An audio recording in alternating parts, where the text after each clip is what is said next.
I want to talk about the influences presentation today.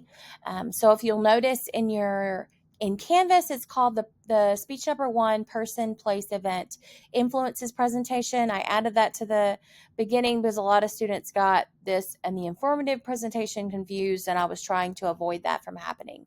So this is your influence presentation assignment information that's located in Canvas under the presentation information section.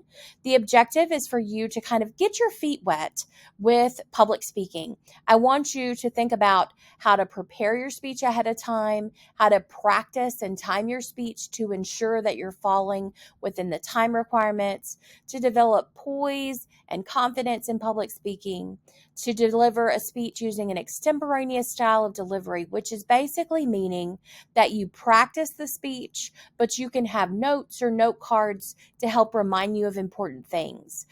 It'll kind of guide you through your speech, but you shouldn't be reading your speech word for word from your notes. You shouldn't have a paragraph or an essay form of your speech typed out. You only need to have notes of your speech so that you can refer to it when you need to.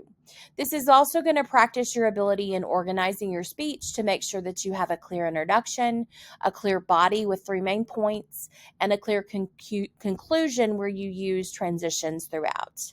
I also want you to practice strategies for using oral language delivery, which means volume, make sure that you're projecting your voice in a way that it can be heard clearly.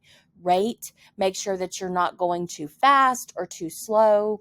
Tone, make sure that you have adequate vocal variety so that you're not monotone and that you can demonstrate your investment and your emotion in your topic as you present the information. So let's look more at requirements. So this speech has to be 3 to 5 minutes in length.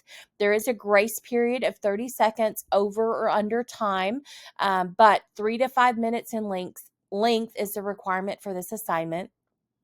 You'll have an introduction, a body with three main points, and a conclusion. A formal outline is required and must be submitted prior to the presentation day. So note that for all your presentations, you need to submit your outline at least a week prior to the presentation due date. And the reason for that is that I want you to have time to practice. I want you to prepare your outline ahead of time so that you're looking over it, you're practicing your speech, you're committing it to knowledge so that you're confident with your material when it's time to give your presentation. Visual aids are not required for this assignment, but they're always allowed. So, assignment for the influences speech. In this speech, you're going to focus on three influences that have been important in making you the person you are, or influences that have contributed to your self-awareness and self-knowledge. The first thing you're going to do is select a person that you admire who has had influence on your life. This may be a friend, a relative, or someone that's famous. If it's someone that's a celebrity or famous, I don't want this to be an informative speech about that person. I don't want you to give me facts about that person. I want you to tell me what you admire about that person, what you respect about them, what about them has influenced your life. So we admire people generally for their character, the personal qualities we see in their behavior, and their skills and abilities. Your second point will be a place that has helped shape you in some way. Make your choice as specific as possible. For instance, don't just say a town, but a specific block in a neighborhood, not a room, not a home, but a specific room. So make sure to be as specific as possible about the place that's influenced your life and why this has influenced your life. So places have influence on our values, our behaviors, and beliefs, and it changes the way we view ourselves in life. The place you choose must be real and not imagined. The number of visits isn't important, it's just the impact or the mark that it has left on you. And your third point is going to be an experience that has stayed with you in some influential way. Your audience can know more than you tell them. Give them a sense of your experience, give them details.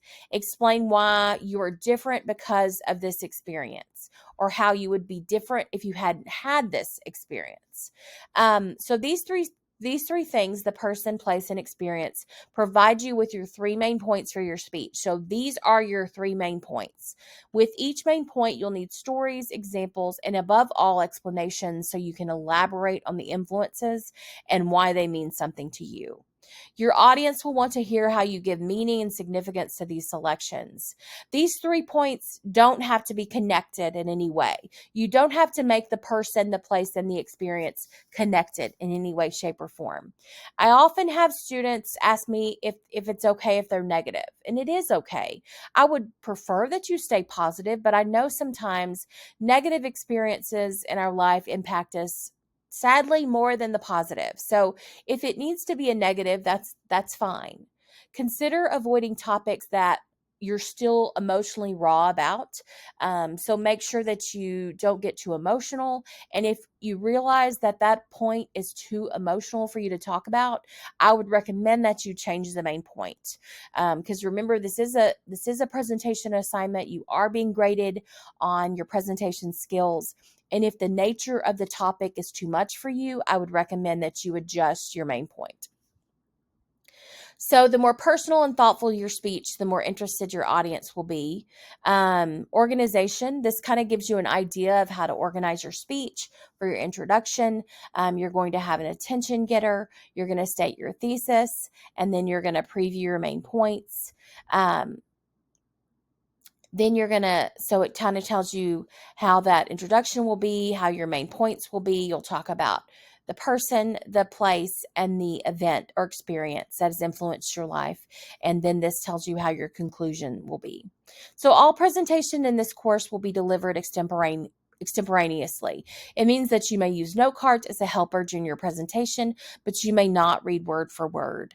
You can use index cards or you can use your outline for notes as long as you have a podium or something to put the paper on. Index cards, it's fine to hold. A printed paper needs a podium or something to set it on so that you're not kind of flopping it as you deliver your speech. So evaluation, please see the influences presentation rubric in Canvas that gives detailed on how I grade you. But key points are your time requirements, that you have clear organization, and that you use transition words as you progress through your speech so that I know where you are. For instance, you'll preview your main points. As we continue today, we're going to talk about a person, place, and experience that's influenced my life. To begin, I would like to tell you about a person that's influenced my life. And then you talk about the person. Now that we've discussed a person that's influenced my life, I'd like for us to move to the place that's influenced my life. So be very clear as to where you've been in your speech and where you're going. Those transitions make it very easy for your audience to follow. Delivery, I'm going to look for eye contact. I'm going to look for you to incorporating gestures that are meaningful. I'll look at posture and vocal variety, that you're not going too fast or too slow, that you're not monotone.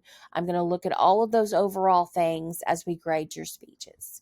I hope this gives you some more information on the influences presentation. This is one of my favorites because I do feel like I get to learn a lot about my students and kind of what has shaped them into who they are.